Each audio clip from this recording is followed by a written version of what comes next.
Good evening, sir. Monsieur le Président, Mr. President, Mr. Secretary General, Excellencies, je tiens à I wish to thank the outgoing President of the 66th session of the General Assembly, Mr. Nasser Abdulaziz Nasser from the state of Qatar, and at the same time I wish to congratulate Mr. Dimitris from the Republic of Serbia as President of the 67th session of the General Assembly. I also wish to convey my gratitude to the Secretary General, Mr. Ban Ki-moon, who continues to guide our organization tirelessly as part in a global environment which is constantly changing. I take this opportunity to align the positions of my country to those expressed in the statement made by the European Union. La Grèce continue à être Greece continues to be fully committed to the United Nations. It is dedicated to the objectives of peace, security, and to improving standards of living for everyone in the world so that they can live in dignity. At the recent high-level meeting on the rule of law, the United Nations member states reaffirmed their commitment to one of the most important principles underlying international order that should be our guide in the conduct of diplomacy in international relations. We fully agree with the United Nations Secretary General's statement. Freedom of expression is a fundamental right and privilege of all peoples, without any discrimination, which, however, should not be abused by anyone in a disgraceful and shameful way. Unfortunately, there are those who will do everything to provoke, as we have witnessed again recently, with the provocative and unacceptable movie which denigrates Islam. Nevertheless, we should strongly condemn any form of violence, and in this particular case, against diplomatic missions. There is no justification for them. After all, the measure and limit of every right in the respect of the right of the other. Dear colleagues, Greece is dedicated to the United Nations efforts to enhance international cooperation on the promotion and protection of human rights. We have thus decided to present our candidacy for membership in the Human Rights Council for the 2013-2015 term. Also, in this framework, we support the adoption of the European Union Strategy of Human Rights and Democracy, as well as the appointment of a European Special Representative for Human Rights, as an important step towards a more coherent European policy and approach of human dignity. The need to respect and protect human rights and humanitarian law is now as urgent as ever. In fact, illegal migration in the Mediterranean region has given rise to a humanitarian crisis. This is why Greece has introduced major legislative and institutional reforms in the fields of asylum and migration. Dear colleagues, I now turn to one of the main pillars of UN action, peace and security. Greece's neighbourhood has often been all the centre of serious interlinked security challenges. My country has consistently played a stabilising role. We have accomplished this through the pursuit of a policy of peaceful resolution of disputes within the framework of the United Nations Charter, based on respect for international law and the principles of sovereignty, independence and territorial integrity. Despite the economic and financial crisis, Greece has continued to participate actively in a number of UN missions and operations all around the world, in Kosovo and Afghanistan, and in the anti-piracy efforts of the coast of Somalia. Dear colleagues, security in the Middle East remains a crucial quest for the countries of the region and the world community.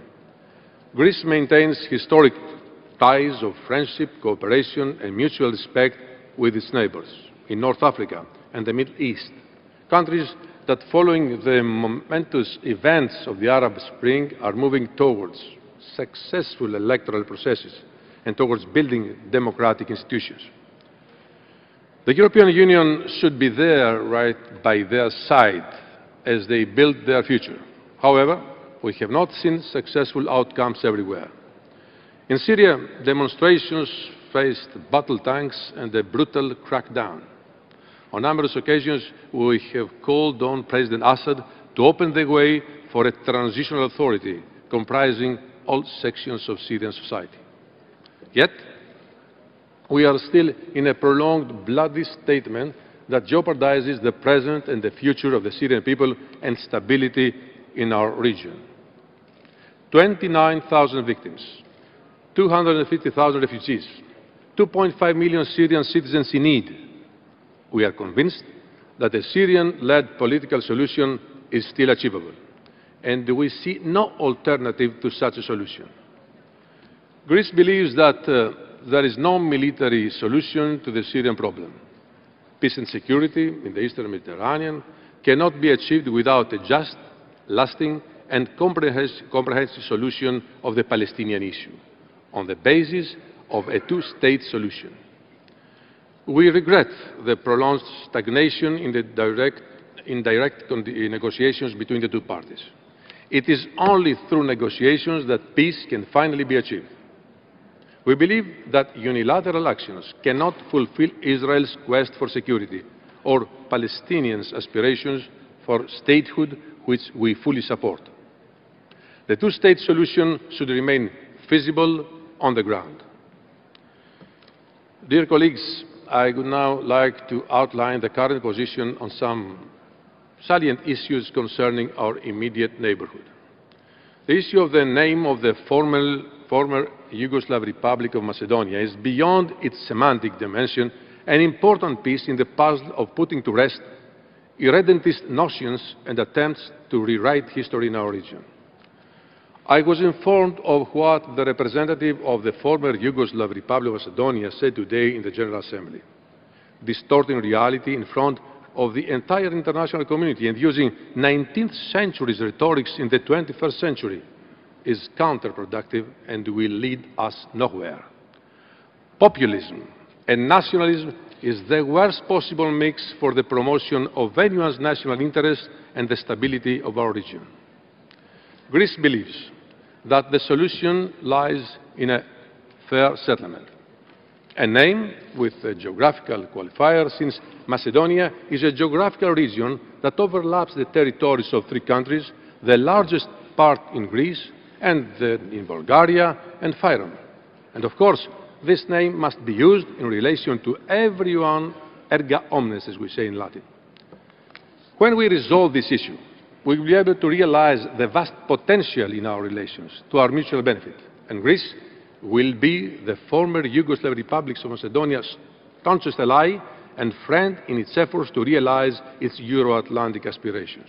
After all, Greece, as you maybe know, is the most important economic partner with large presence of Greek companies operating in the former Yugoslav Republic of Macedonia.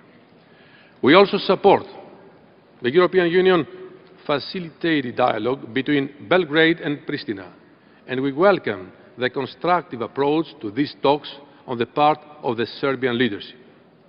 Dialogue is the only way to resolve problems in Kosovo, while unilateral measures and escalation, especially in the north, should be avoided by all means. In less than 2 years from now, Greece's European Union presidency will launch Agenda 2014, which aims to reinvigorate the European perspectives of all our neighbours in the Western Balkans. Elsewhere, in our immediate neighbourhood, Greece is consistently pursuing stronger cooperation with Turkey through a wide range of initiatives so that we can improve our relations to the benefit of both peoples. Moreover, Greece continues to support Turkey's candidacy for full membership in the European family, on the condition, of course, that all relevant membership criteria are met and that the necessary reforms are carried out.